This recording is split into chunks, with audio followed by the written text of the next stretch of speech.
Hi everyone, welcome back to my channel. तो आज मैं आप सबके साथ न्यू फैन फिक्शन शेयर करने वाली हूँ। ओ माय जान लेट्स बी इजान, written by author blink milk. शुरू करते हैं। तो फैन फिक्शन के स्टार्ट में हमें एक्टर शाहजहान अपने स्टूडियो में एक चेयर पर बैठा हुआ दिखाया जाता है। उसे टेम्परेचर की वजह से थोड़ी प्रॉब्लम हो रही थी। उसने अभी ही वूजी सॉन्ग की ऑडियो क्लिप रिकॉर्ड की थी। उसने अभी द अंडरमेंट ड्रामा का शूट कंप्लीट किया। उस ड्रामा में उसके और दूसरे एक्टर वांग येबो के लिए सक्सेस के गोल्डन पाथ ओपन कर दिए थे। वो ड्रामा उन सब के लिए बहुत स्पेशल था। इस ड्रामा ने केवल न उन सभी को इतना ब्यूटीफुल ड्रामा दिया और सक्सेस भी, बल्कि जान के हार्ट में बहुत सारी न्यू फीलिंग्स भी इस ड्रामे के थ्रू डेवलप हो गई थी। लेकिन वो इन फीलिंग्स के बारे में कुछ अच्छे से नहीं जानता है। वो फीलिंग्स अभी उसके लिए इतनी क्लियर नहीं है। उसके लिए तो वो बस फ्रेंडशिप है और कुछ नहीं, जबकि ईवो के लिए वो फीलिंग्स फ्रेंडशिप से बढ़कर कुछ है, जो कि लव होता है। वो खुद को ऐसे थॉट्स या फीलिंग्स को रखने के लिए अलाउड नहीं कर सकते, कभी नहीं, क्योंकि ये उनकी केवल डिस्ट्रैक्शन की तरफ ले जाएगा। ये उनके लिए बर्बादी है।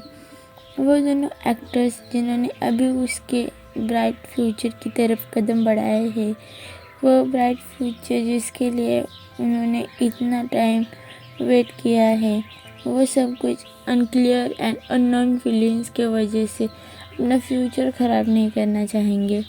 वो किसी टाइप की अननेसेसरी रूमर्स और गॉसिप इस टाइम में बिल्कुल अफोर्ड नहीं कर सकते थे। एटलीस्ट वो बेस्ट फ्रेंड की तरह तो रह सकते हैं। लेकिन अब ये फीलिंग जान को उसके हार्ट को अनईजी फील करा रही थी। जब जान वहाँ बैठा हुआ था, उसे एक कॉल आता है जो कि ईवो का था। गे क्या आप पूरी इवनिंग कहाँ थे?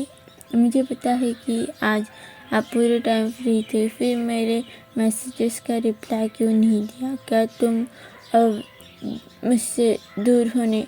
जान उसकी बात काट देता है। वो जानता था कि वो क्या कहना चाह रहा था और वो बात वो बिल्कुल सुनना नहीं चाहता था। डीडी, क्या तुम पागल हो? और शायद तुम्हें कहीं लग गया है सर में। तुम ऐसे भी सोच सकते हो मेरे बारे में। मैं पागल हो जाऊंगा अगर मैंने तुमसे बात नहीं की या तुम्हें इग्नोर करने के बारे में सोचा भी तो। तुम्हें छोड़ने के बारे में सोचना भी तो मेरे लिए डीडी। स्टार्ट में तो ईवो पर गुस्सा था वैसे कहने के लिए, लेकिन लास्ट में उसकी आइज़ टेढ़ी हो जाती है। उसे नहीं पता था कि वो ऐसे फील क्यों कर रहा है। ईवो जो उसने कहा उसके लिए गिल्टी फील हो रहा था। उसे पता था कि जान उसे कभी हर्ट नहीं करना चाहता था, लेकिन वो भी तो जान को हर्ट नहीं करना चाहता था ऐसे कहकर, बट वो खुद को रोक नहीं पाता है। जान ईवो को बताता है कि उसके लिए ईवो कितना स्पेशल है, उसके कितने सारे फ्रेंड्स थे और अभी भी स्टिल उसका बेस्ट फ्रेंड है, लेकिन उसे कभी उनके लिए इतना रेस्टलेस, वरी और स्लीपलेस फील नहीं हुआ। बस ईवो के बारे में सोच के ही उसे इतना एक्साइटेड फील होता है। जान के पास सुन ईवो स्टर्नर था। वो जान की माफ़ी मांगता है और जान को रेस्ट करने को सजेस्ट करता है। नेक्स्ट डे जान को 3 famous Chinese TV entertainment shows को अटेंड करना था, ताकि वो उसका अपकमिंग ड्रामास को प्रमोट कर सके दूसरे एक्टर्स के साथ। वो दिन ईवो और जान दोनों के लिए बहुत हेक्टिक था। उसके kind, careful and innocent personality से जान ने अनप्रेडिक्टेबली लार्ज फैंडम को अपने तरफ अट्रैक्ट किया था।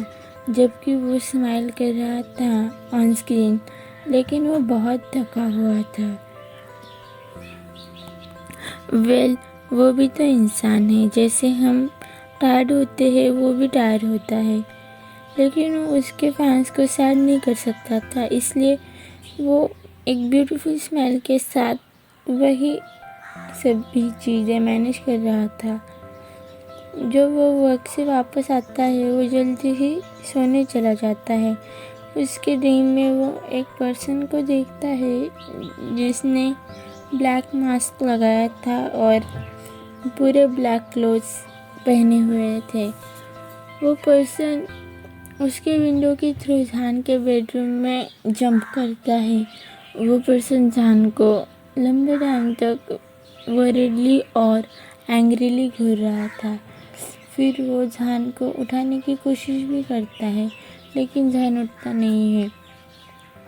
वो ज़्यादा टाइम उसे उठाने की कोशिश नहीं करता और बस अपने बैग से कुछ निकालता है। वो एक लंच बॉक्स होता है। वो पर्सन शायद जान को अच्छे से जगाना चाहता था और अपनी हेल्थ के बारे में बताना भी चाहता था। वो जानता था कि जान अपनी हेल्थ के बारे में ज़्यादा चिंता नहीं करता। वही चीज़ उस पर्सन को गुस्सा दिला रही थी। वो जान को एक स्पूनफुल डिश का खिलाने की कोशिश करता है, लेकिन जान ना तो ही उठता है ना वो कुछ खाता है। वो पर्सन एंग्री हो जाता है और वो फिर से जान को खिलाने की कोशिश करने लगता है, लेकिन कुछ नहीं होता। उसे गुस्सा आ रहा था क्योंकि जान दूसरों को खुश करने के चक्कर में इतना वर्क कर रहा था कि वो खुद के बारे में बिल्कुल भी सोच नहीं रहा था। उसके पास कोई चॉइस नहीं थी।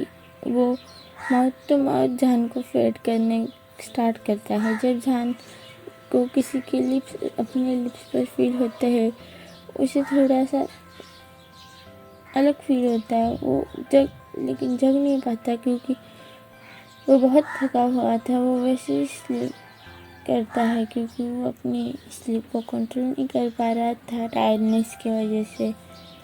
जान की वो छोटी सी क्यूट स्माइल जब ईबो उसे पूरी तरह फेड करता है तो वो पर्सन हैप्पी हो जाता है और जल्दी वहाँ से चला जाता है। ये कहते हुए कि सरप्राइज के लिए रेडी रहना गेगे।